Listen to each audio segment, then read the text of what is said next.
Alrighty, so today I want to talk about some different things that I usually talk about on the channel, right? A lot of the content that I make is geared towards like newer players, stuff like that, but today I wanted to kind of make something for my vets, my endgame guys, things like that, maybe someone that's just interested in the way that the difficult content in this game works. And specifically, the topic that I want to discuss in this video is the sort of power creep that we have been seeing with events lately. And I think this is, before you jump to any conclusions and think this is going to be like me complaining that it's too hard, no, that is not the case. I have no item ran all of these stages, so not a big deal, you know, all beatable, all done without, you know, having to use artificial help. Not the end of the world, right? But more specifically, once we got to this stage right here, right, against Evolution Blue Vegeta, this is where you noticed a bit of a step up in the difficulty, where a lot of things that used to work are not going to work, and now we've really kind of seen the next evolution of power creep within difficult events with this Goku and Frieza fight. Now, I want to go into this Goku and Frieza fight specifically just to kind of give you guys an illustration of what I'm talking about. So, we've kind of reached that point with LR Beast Gohan, in my opinion, where no, he's not aged, he's still the best unit in the game, but the way that the game is working is not just you park Beast Gohan in slot 1 and you win the game. There's more things that are going on that the game is doing that makes you have to actually think. There are more things that you could do to make this game a lot less sort of like less brainless kind of just gameplay. Like I said, park Beast Gohan in slot 1 and let him do the work for you. No, I think that we're starting to see some very interesting things. And the main thing that I want to talk about in this specific event is sort of like, what do I think this means for the game going forward and the kind of trend this is going to set? The first kind of thing that I want to get out of the way is this is setting up for what's the word that I'm looking for? The sort of the stage for the worldwide download celebration to bring us, you know, a style of difficulty that we have never seen before in the history of this game. Because maybe not the history of this game, that's a little bit bold for me to say. I haven't been here for the entire time, but sort of like the what's the word? The way that the events have kind of been formatted over the last couple of years, as long as I've really been a member of the community and especially creating videos, has sort of been have nice units that can tank, slot 1 tanks, slot 2 super first units that can just manage the weather the storm and just start to chip away with high damage, not high like the highest damage in the world, but like eventually they're like, as long as they can tank long enough to the point where they get to like their big boy attack turn, they're going to be able to actually deal some damage and you're going to be good to go. But lately, the trend has kind of moved around a little bit to where it's not just a can you tank type of game. It's what else are you bringing to the table? You need to be able to deal damage. You need to have utility. And that is something that has not always been a part of this game. And I think that this is something now that these events are doing. So you might be asking, why did this event in specific spark this discussion? Now, to be specific, a lot of what this fight has is stuff that we've already seen before. But what this fight brings to the table that is unique is in its last phase. Now, hopefully I can get into this last phase and not get absolutely destroyed by the way that this event is formatted. So, you guys know, I'm sure some of you know at this point, that sometimes that's just how this game goes.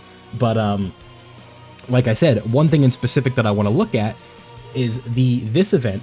As you can see, it's doing something that we've seen before. If you guys don't know, this icon right here, you guys see right here, it's this one right here, the left and right arrow with the X, that means this character is locked. So, character switching or character locking, if you've played Legends before, you guys know how toxic this is, and it is just as toxic in Dokkan as it is in Legends, because now I am stuck putting Piccolo in a spot where I potentially might not win him, and most of the time this boss just knows to lock the character that you need to be in slot 2 or slot 3 in slot 1, therefore essentially ending your run, right? But with this event in specific, like character locking, we already know, we've talked about that before. The big thing that I want to talk about with this event is the last phase in specific. Now, the last phase, what does it do? It it negates the damage that you do if the amount of damage, so the damage goes down to 0, and you will see this in this video. The damage goes to 0 unless the attack itself dealt 10 million damage or higher. So, all these attacks that you're seeing right now, the one I just did to 17, 0 damage. Right? This attack that UI Goku's about to do, at 8 million, that's going to crit, maybe not crit because it's not 24 ki, but if it does crit, this is not going to deal 10 million damage. So therefore, this attack is going to do 0 damage. So, what does that mean? It means that all of a sudden, it's not just the best character in the game is going to be this defensive wall that goes in slot 1 and it's no ifs, ands, or buts about it. We actually have to have a character that can tank as well as deal damage, potentially do crits to make sure that they're actually doing the damage. They need to be effective against all types. They have to do all sorts of things. But not only do we have to worry about something like that, we also have the misfortune of this character having a very unique mechanic, maybe not a very unique mechanic, but a mechanic in itself that gives them an attack raise when their HP is below 50%. So what does this mean? This means that once you reach that certain threshold that I'm talking about, and they get that attack raise, their super is going to be hitting for over 5 million damage. And if you guys don't know, 5 million damage, 99.9999% of the game cannot deal with that, right? If they take that super, your game is over, unless you have the things that I want to talk about, unless you have dodge utility, unless you have a revival, you know what I mean? Unless you have a counter, a nullification. All of these little things are going to start to add up and make a big difference in the way that the game is going to be played moving forward, right? And I think this event is a very good blueprint for the kind of trend that they have been taking lately, where bosses are now not just going to be this numbers fest where damage reduction is king and that's it, right? Like damage reduction and guard or everything that you need. Now it's going to be attack breaks are king, dodge utility is king, all of these other features that they have been adding to the game, taunts, all of these things are going to be super important to the bigger picture, because without them, these events are just not going to be doable, right? So you can see right there, 17 just hit us for a good like 490,000, and Gogeta's actually dodging. I'm not used to him doing that, but you can see right there, a prime example. And what just happened right here? And this is, again, another prime example of a way an event can be difficult. I'm sure you guys, it doesn't take a rocket scientist to figure out that Broly being in slot 1 likely means that this run is over. He's typed disadvantage, 17's got an attack raise, and that is something that's going to be a big problem. So, I'm describing the event a little bit too much. You guys can just watch the gameplay and decide as I'm talking about this, right? What does this mean? Events being this hard and having this many gimmicks means that the units, in my opinion, are going to kind of work the same way, where they're going to start to have more utility, and it's going to make things very, very interesting. So here we go with the this last phase, right? Or this the Golden Frieza and 7. I can't talk. This Goku and Frieza last phase. So when their HP is under 50%, they get a 100% attack increase. And their super is already hitting for 2.8 million. So that's a super that a lot of the game cannot deal with. And then a 100% attack up means that number is going to double. So not only are their normals hitting for over 1.8 million, their super is also hitting for over 5 million, almost 6 million. So you guys can see that the events, like, we have characters like Beast Gohan who've been power creeping the game. We now have bosses that are also participating in this power creep. And I think that just makes for a lot of sustainable, not sustainable, but it makes the future of the game very exciting, because this means that we're going to have more fights like this that make you think. Some situations are going to look ideal, and then all of a sudden you turn around and it's not ideal, right? You're like, oh, what happened? All of a sudden this event is not going the way that I thought it would. And I think that is really good for, the state of the game moving forward, because, I've always been a proponent of, like, you might interpret this video as me saying like, oh, the game is too hard, I need it to be easier for me. No, that's not the case. Like I said, I know Item ran all of these stages without the new characters that are designed around, right? I do not have Ultra Instinct Goku, and I also do not have Jiren. So you guys have to remember that. That's like, not the end of the world, right? But like, you don't need them. So that is a good thing. But I like having an extra challenge on the game. I think that it leads to more fun down the line. I think it leads to a challenge to have. And when you beat something on the first day and you're like, wow, that was easy, I just don't think that's like the most fun way to play the game, in my opinion. I think that it takes out some of the energy. It gives you nothing to look forward to. You might think that the fight is too easy, but I think with these gimmicks, different units can work in here that potentially might not have worked in the past. And I think that just makes for a very healthy environment. Now, sometimes it can be ridiculous, right? I think that 10 million or lower, 10 million damage negation is a little bit excessive, and I don't know if the game is ready for that at this point, but obviously, if you guys know, with the UI Goku domain, it's not going to be too bad, but without that, there are a lot of characters in the game that are not doing damage, right? So that's kind of the bigger picture of all this, right? Now, I don't know how much this super is going to do. I guess we'll find out together. But this does hit for 2.7 million. Vegeta has damage negation or damage reduction, but still probably going to do too much. But guess what? We have a revival ready to go. So again, this is case in point right here. Character utility, very important, because Evolution Blue Vegeta, God bless him, was not tanky enough to take a 2.7 million super to the face. You know what I mean? UI Goku would not have been able to take a normal in that situation. So it's not always going to be like cut and dry. This works, this doesn't work. No ifs, ands, or buts about it. But now, one other thing about this phase in specific that's going to be interesting is, excuse me, that it's not always going to be like everything works as planned. And I'm going to show you a good example of that here in a moment, because I'm going to give a real experience that happened to me earlier when I was streaming this, right?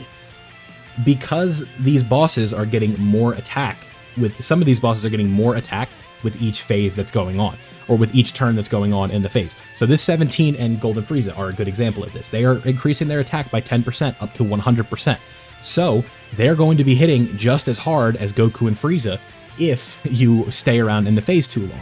So what does that mean? It means we need to deal more damage to him and get out of the phase quicker, so that way we don't have to deal with him being fully built up the way Goku and Frieza will be when their HP is under 50%. And I think that makes for a very, thought-provoking way of playing the game, where it's like, do I want to use this domain here in order to get the damage? Do I want to use this active skill to survive this phase? Do I want to, potentially change up this rotation or emphasize damage with this character in order to get out of the phase? These are all like the little things that are going on in my head when I'm playing this that make it really fun and make this event as tough as it is. And as you guys can see from this run, the fact that we got the revival of this early, it does not bode well for our chances of actually winning the event. But that's okay, right? I don't mind taking an L on here just to kind of get my point across. This is going to be very hard. This 17 and Frieza phase also takes away dodging, so that's another defensive utility that the character doesn't have, or that I don't have at my disposal. So what do I need to do to work around that, right? I need to have characters with guard. I need to have characters with damage reduction. I need to have characters with a taunt. I need to have characters that have action breaks, stuff like that. These little things that the bosses can't negate that give you an opportunity to deal with them, right? Because it's not going to be a one-size-fits-all for these events. And I think that that's really good for the health of the game moving forward, just because this game has a ton of potential that they still haven't even tapped into all the way, in my opinion. And there you have it, basically. So now let's kind of just go through this event as we're here, right? And then by the end of it, maybe you guys can see an example of what I'm talking about, but here's a situation where if UI Goku gets hit, we lose. The event is over. But I think that the way that this is formatted right now, we are going to be able to take advantage of all the damage we're going to get from Beast Gohan, and we're also going to be able to take advantage of the damage that we get from UI Goku that is going to potentially get us to the next phase. So, yeah, I guess now will be the opportunity for me to talk, or open up the discussion to you, right? What do you guys think about the difficult content in this game? Do you think it's too hard? Do you think it's too easy? Is it too power crept, or is it too revolved around Beast? Are you tired of hearing me talk about Beast Gohan? I can understand that, right? But you guys kind of get to see some gameplay of him in action here as I'm talking about this event that I think is really, really fun. Now, what is the unfortunate part about what just happened? We lost UI Goku, and Piccolo potentially is going to have to take a hit, which obviously we do not want, but sometimes that is just the way it goes. Now, how are we going to deal with this? We are going to use this active skill, watch it do 0 damage. It did 10 million. Okay, so now that we're actually in this phase, I can show you what I mean. So, what are we going to do? We're going to grab this right here, because this is the last opportunity we're going to be seeing Broly probably in this event before we win or we lose. So I want to show this off. Now, we're going to grab these to heal up with Beast a little bit and try and negate this damage as much as possible with Beast Gohan. But unfortunately, we're probably going to take a little bit right here, because this Goku and Frieza, I'm telling you guys, they hit hard.